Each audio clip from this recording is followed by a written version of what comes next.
ক্যালেন্ডারের পাতা কেবল বদলেছে, কিন্তু বদলায়নি ভাগ্য।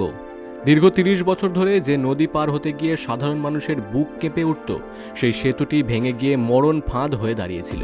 আজ সেই গিরিয়া নদীর বুকে রচিত হলো এক নতুন ইতিহাস। অবশেষে সম্পন্ন হলো বহু প্রতীক্ষিত গিরিয়া সেতুর শিলান্যাস।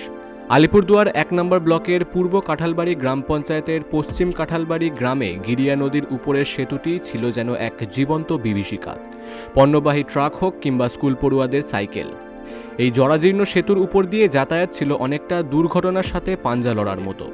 নারকেল ফাটিয়ে ফিতে কেটে সেতুর ভিত্তিপ্রস্তর স্থাপন করা হয়। জেলা পরিষদের সভাধিপতি স্নিগ্ধা শৈব, সহসভাপতি মনোরঞ্জন দে এবং স্থানীয় জনপ্রতিনিধিদের উপস্থিতিতে সূচিত হলো এক নতুন দিগন্ত। সেতু যেদিন সম্পূর্ণ হবে সেই দিন পূর্ণতা পাবে আজকের এই শিলান্যাস।